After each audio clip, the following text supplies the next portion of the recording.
आज मैं जश्न मना रही थी क्योंकि मेरा शौहर मर गया था। वो बहुत शकी मिजाज था। जब भी घर से बाहर जाता, बाहर से ताला लगा कर जाता। मैं अब तंग आ चुकी थी। जो ही मुझे उसके मरने की खबर मिली तो सुकून का सांस लिया। इद्दत पूरी किए बगैर घर से निकल पड़ी। अब खूब अय्याशी करती, क्योंकि शौहर ने सारी दौलत मेरे नाम कर रखी थी, इसलिए खूब अय्याशी करती थी। एक दिन एक फ़कीर दरवाजे पर आया। बोला, इतनी खुश क्यों होती है, अपना बिस्तर उठा कर देख। मैं उसकी बात सुनकर हैरान रह गई, इसलिए भागती हुई कमरे में गई। जो ही बिस्तर उठाया तो मैं चीखने लगी और फिर सजदे में गिर गई, क्योंकि वहाँ तो मैंने रमीज़ के साथ लव मैरिज की थी। मुझे रमीज़ को देखते ही उससे मोहब्बत हो गई थी। वो मेरी खाला की नंद का बेटा था। बात दरअसल कुछ यूँ है कि हम शहर में रहा करते थे। रमीज़ और उसके घर वाले एक छोटे से कस्बे में रहा करते थे। उसने अपनी तालीम मुकम्मल की तो शहर में आला तालीम हासिल करने के लिए आ गया था। खाला ने अम्मी से सिफारिश की कि चंद रोज़ रमीज़ को अपने घर रख लें, क्योंकि खालू ने बहुत ताकीद की थी कि अब वो हमारे घर रुक जाए। बहन के ससुराल का मामला था, इसीलिए अम्मी ने रमीज़ के रहने के लिए इंतज़ाम कर दिया था। उन्हीं दिनों मेरे इम्तिहानात होने वाले थे। मैं पढ़ाई की वजह से बहुत परेशान रहती थी। अम्मी ने मेरी परेशानी की नज़र रमीज़ से मेरी ट्यूशन की बात की थी। वो खुशी खुशी राज़ी हो गया। मैं उससे निसाबी कुतब पढ़ रही थी, मगर इश्क का सबक याद कर बैठी थी। वो भी मेरे लिए दिल में नरम गोशा रखता था। भाभी को जब इल्म हुआ कि रमीज़ मुझे ट्यूशन पढ़ाने लगा है तो इन्होंने खूब एहतजाज किया। कहने लगी, काजिम को जब इस बात का पता चलेगा कि मेरी मंगेतर किसी लड़के से ट्यूशन पढ़ती है तो वो बहुत नाराज़ हो जाएगा। भाई के साथ 2 साल कबल ही मंगनी तय हो चुकी थी। अम्मी भी मामले की नज़ाकत को समझ गई थी। इन्होंने मुझे मना कर दिया कि आज के बाद से तुम रमीज़ से ट्यूशन नहीं पढ़ोगी। मैं अपनी ज़िद पर डट गई। मैं बोली, ये तो नामुमकिन है कि मैं रमीज़ से ट्यूशन ना पढ़ूं। अगर काजिम को इस बात से कोई मसला है तो वो मेरे साथ मंगनी तोड़ दे। अम्मी ने जब मेरी बात सुनी तो मेरे मुंह पर थप्पड़ दे मारा। बोली, तुम्हारा दिमाग तो ठीक है ना, आज के बाद मैं तुम्हारे मुंह से ऐसी कोई बात ना सुनूं। मगर मैं कहाँ रुकने वाली थी। मैंने इस बात को विर्द बना लिया। उठते बैठते यही कहती कि काजिम मुझसे मंगनी तोड़ दे। अम्मी ने अब्बू को भी शिकायत कर दी थी। जब अब्बू के हुजूर मेरी पेशी हुई तो मैंने नज़रें झुकाकर धीमी आवाज़ में कहा, मैं काजिम के साथ शादी नहीं करना चाहती, क्योंकि मैं रमीज़ को पसंद करने लगी हूँ। अब्बू को मेरी बात पर बहुत गुस्सा आया। इन्होंने रमीज़ को ये कहकर घर से निकाल दिया कि तुम कितने बेशर्म हो। हमने तुम्हें रहने के लिए ठिकाना दिया और तुमने मेरी ही बेटी को अपने जाल में फांस लिया। रमीज़ चला क्या था। अब मैं हर वक्त अपनी भाभी के साथ लड़ती रहती थी। घर का कोई बर्तन तोड़ देती, अपने हाथ जख्मी कर लेती। मेरी ये सब हरकतें देखकर मेरे घर वाले आजिज़ आ चुके थे। एक दिन मेरे पास आकर अब्बू कहने लगे, हादिया, एक बात तो कहो, अगर तुम्हें अपने बाप यार रमीज़ में से किसी एक को चुनना पड़े तो किसे चुनोगी? मैं बोली, अबू, आपने मेरे सामने गलत पैमाना रखा है। बाप का और होने वाले शौहर का कोई तकाबुल नहीं होता। हाँ, अगर आप काजिम और रमीज़ का तकाबुल करते हैं तो मैं 100 बार रमीज़ को चुनती। अबू बोले, चाहे फिर हम तुमसे रिश्ता तोड़ देते। मैंने हरदर्मी से फिर कहा, हाँ बेशक आप ये रिश्ता तोड़ दें। मैं जानती थी वालिदैन और औलाद का रिश्ता ऐसा होता है कि लाख नाराज़गी के बाद भी नहीं टूटता। उसके बाद अब्बू ने मुझसे कोई बात नहीं की थी। फिर इन्होंने मेरी शादी के तमाम इंतज़ामात खुद ही तय कर लिए थे। मुझे 2 जोड़ों में रमीज़ के साथ रुखसत कर दिया था। वो दिन मेरी ज़िंदगी का खूबसूरत तरीन दिन था। मैं रुखसत होकर रमीज़ के कस्बे में आ गई। रमीज़ के हाथों हाथ लिया। ज़िंदगी के एक सुहाने सफ़र का आगाज़ हो चुका था। मैं रमीज़ की संगत में बहुत खुश थी। बस एक बात का अफसोस रहता था कि मैं जब भी अम्मी को फ़ोन करती वो मेरी कॉल काट दिया करती थी। मुझसे इन्होंने कोई रब्ता नहीं रखा हुआ था। इस गम के अलावा मुझे कोई गम न था। मैं दिन ब दिन हसीन होती जा रही थी। मुझे कोई एक बार देख लेता तो मुड़कर लाजमी देखता था। रमीज़ भी बहुत प्यारा था, मगर मेरे साथ रहने की वजह से उसकी अहमियत ज़रा कम हो गई थी। खैर, शादी के 6 माह सुकून से गुजरे थे, मगर रमीज़ को न जाने क्या हो गया था। वो मेरा फ़ोन चेक करने लगा था। मुझे इस बात से कोई मसला नहीं था। फ़िक्र थी तो फ़कत इस बात से कि वो मेरे सामने मेरे मोबाइल को हाथ भी न लगाता। मगर जैसे ही मैं कमरे से निकलती वो सबसे पहले मेरी कॉल हिस्ट्री चेक करता, फिर व्हाट्सएप और न जाने क्या क्या। मैं इस बात के मुतालिक रमीज़ से कुछ पूछ नहीं सकती थी, क्योंकि फिर वो मुझ पर पहले से ज़्यादा शक करने लगता। अभी तो मुझे इस बात का भी इल्म नहीं था कि रमीज़ मेरा फ़ोन शक के तहत चेक करता है या फिर उसे वैसे ही ये आदत पड़ गई है। मैंने इन तमाम बातों को नज़रअंदाज कर दिया था, क्योंकि मैं अपने शौहर के साथ अपना रिश्ता ख़राब नहीं करना चाहती थी। मुझे हर जगह आने की खुली छूट थी, इसलिए मैं जब चाहती मार्केट चली जाती थी। आज भी घर बैठी बोर हो गई तो सोचा मार्केट तक चली जाती हूँ, मगर जब मैं मार्केट से लौटी तो रमीज़ घर पहुँच चुका था। मुझे देखते ही कड़े तेवरों से बोला, कहाँ से आ रही हो? मैं बोली, रमीज़, मैं ज़रा मार्केट गई थी। मेरी बात सुनकर वो मेरे हाथों की जानिब देखने लगा था। बोला, अगर मार्केट गई थी तो कुछ खरीद कर क्यों नहीं लाई? मुझे रमीज़ के सवालात अजीब लग रहे थे। मैं बोली, रमीज़, मेरा जी घबरा रहा था, इसीलिए विंडो शॉपिंग के लिए चली गई थी। मेरी बात सुनते ही रमीज़ बोला, अच्छा, किससे पूछ कर गई थी तुम? अगर यही सब रमीज़ मुझसे पूछता तो मुझे बुरा न लगता, मगर उसके लहजे की चुभन मुझे परेशान कर रही थी। मैं बोली, रमीज़, मैं पहले भी तो मार्केट जाया करती थी, आज चली गई तो क्या हो गया है? रमीज़ बोला, पहले की बात और थी, अब बात और है। तुम मेरी बीवी बन चुकी हो। अब की बार मुझे भी गुस्सा आ गया। मैं बोली, क्यों? पहले की बात क्यों और थी? पहले भी मैं एक इज़्ज़तदार घराने में रहती थी। तब रमीज़ मेरी आंखों में आंखें डालकर बोला, मुझे अब तुम पर एतबार नहीं रहा हादिया।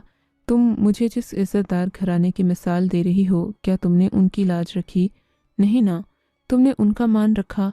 तुमने तो अपने मंगेतर तक को छोड़ दिया था। तुम जैसी लड़कियों के लिए शौहर को छोड़ना मुश्किल अमर नहीं होता।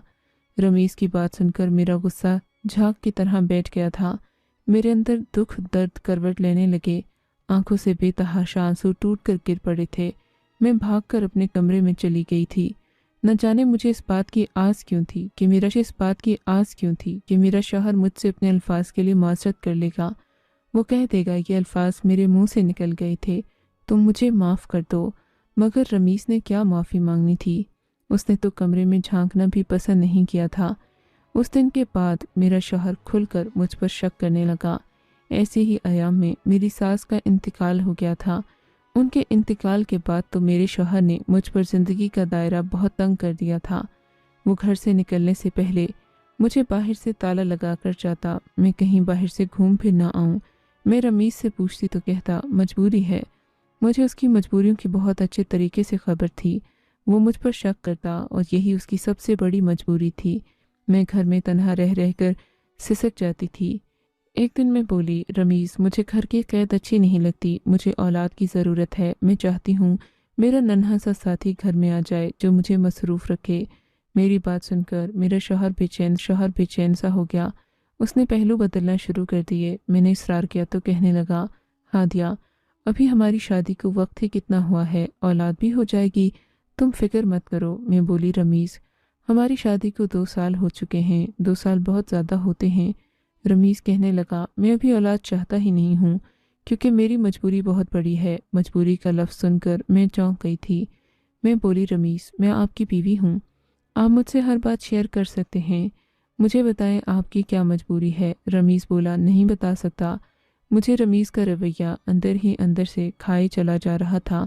मेरा दिल अब अपने शौहर से चाट होने लगा था, मगर ये सोचकर अपने ख्यालात को बदलने की कोशिश करती कि न जाने मेरा शौहर किस किस्म की मजबूरी की बात कर रहा हो, न जाने वो क्या गम अंदर ही अंदर सहता चला जा रहा हो।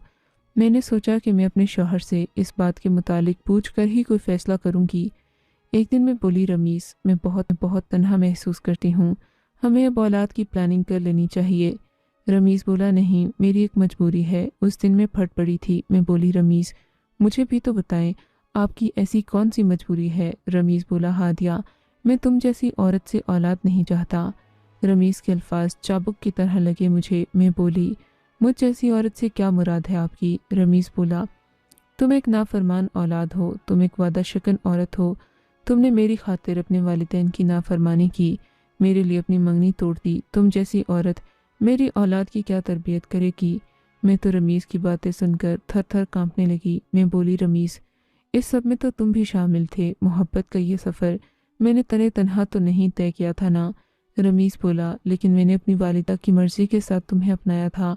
अगर वो इजाज़त ना देती तो मैं तुम्हें हरगिज़ ना अपनाता। मैं चुप कर गई। रमीज़ गुज़रते दिनों के साथ मुझ पर मज़ीद सख्ती करने लगा। उसने मुझ पर घर से निकली थी। मेरी ज़िंदगी में कुछ भी नहीं रह गया था, यहाँ तक कि मैं बीमार पड़ने लगी। मुझे ज़िंदगी से नफ़रत होने लगी। ज़रा सा चल लेती तो सांस फूल जाता। जाहिर सी बात है, ऐसा ही तो होना था। न जाने मुझे आज़ाद फ़िज़ा में सांस लिए कितना अरसा बीत चुका था। मेरा दिल चाहता था कि मैं रमीज़ को छोड़कर कहीं दूर चली जाऊं, मगर फिर समझ नहीं आता था कि मैं कहाँ जाऊं। वालिदैन ने तो मुझसे रिश्ता नाता ख़त्म कर रखा है। ये सोच जैसे ही आती मैं अपनी तमन्ना का गला घोंट देती। एक दिन मैं अपने नसीबों को बैठी रो रही थी, तब मेरे फ़ोन पर रमीज़ की कॉल आई। मैंने फ़ोन उठाया तो एक अनजान सी आवाज़ मेरे कानों में गूंजी। एक मर्द बोल रहा था, आप रमीज़ साहब के घर से बोल रही हैं? मैं जल्दी से बोली, जी जी, मैं रमीज़ की अहलिया हूँ। वो आदमी कहने लगा, निहायत अफसोस के साथ आपको एक बात बतानी है कि आपके शौहर का रोड एक्सीडेंट में इंतकाल हो चुका है। आप अपने घर का पता समझा दें ताकि मैं उसकी मैयत को आपके घर ला सकूं। मैंने उस आदमी को अपना पता समझा दिया। फ़ोन रखकर मैं फूट फूट कर रोने लगी, मगर हैरत मुझे तब हुई जब मेरी आंख से आंसू का एक कतरा भी नहीं गिरा। रमीज़ की मौत का सुनकर मेरे दिल को सुकून हुआ था, दुख तो हुआ ही नहीं था। फिर आंसू कैसे बहते। मैं उठकर पूरे घर में गोल गोल घूमने लगी। मेरे कहकहे फिजा में गूंजने लगे। आज मैं अपने शौहर की मौत का जश्न मना रही थी, जिसकी वजह से मैंने अपने वालिदैन तक को छोड़ दिया था। मैं खुशी में नाच रही थी, गा रही थी। मुझे ऐसा लग रहा था जैसे किसी इंसान ने मेरे गले से नादीदा सी रस्सी खोल दी हो। मेरी घुटन ख़त्म होने लगी थी। अब हर तरफ सुकून ही सुकून फैल गया था। रमीज़ की मैयत लाई गई तो मोहल्ले की औरतें मुझे तसल्ली देने आ चुकी थीं।